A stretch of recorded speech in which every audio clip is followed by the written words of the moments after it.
बांग्लादेश, श्रीलंका, मालदीव, हिंद महासागर में चीन को काउंटर करने के लिए भारत को क्यों फूंक फूंक कर रखना होगा कदम। नई दिल्ली, साल 2024 इतिहास में इस रूप में दर्ज किया जाएगा कि इस वर्ष भारत को अपनी सबसे करीबी सहयोगी शेख हसीना को इस्लामवादियों के नेतृत्व में सड़क पर हुए विरोध प्रदर्शन के कारण खोना पड़ा। साथ ही भारत में निर्वासन लेने का उनका सबसे बुरा सपना भी सच हो गया। पिछले 15 सालों में हसीना को अक्सर यह डर सताता रहा कि विदेशी ताकतों द्वारा समर्थित इस्लामवादी उन्हें खत्म करने की कोशिश करेंगे।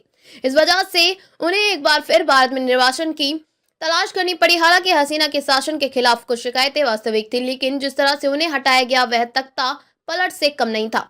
इसने बांग्लादेश में भारत के हितों का बड़ा झटका दिया। बांग्लादेश में भारत की चुनौती भारत के सामने या बांग्लादेश में अपने हितों की रक्षा करने का एक कठिन कार्य है। वहीं भी ऐसे समय में जब म्यांमार में सत्तारूढ़ सैन्य जुटा तेजी से अपनी पकड़ खो रहा है, उभरता हुआ परिदृश्य भारत के पूर्वी पड़ोस को स्थिर बना रहा है।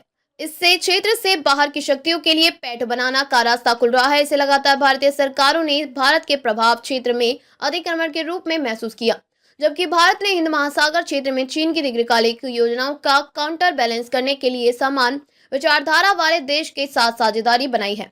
भारत ने अक्सर इस क्षेत्र में सबसे महत्वपूर्ण खिलाड़ी और शुद्ध सुरक्षा प्रदाता के रूप में अपनी प्रमुख भूमिका को बनाए रखना है। अंतरिम सरकार पर निर्भरता। बांग्लादेश में अनुकूल व्यवस्था के साथ भारत ने ऐसी परियोजनाएं शुरू की जो दोनों पक्षों के लिए जीत वाली स्थिति सुनिश्चित करती है।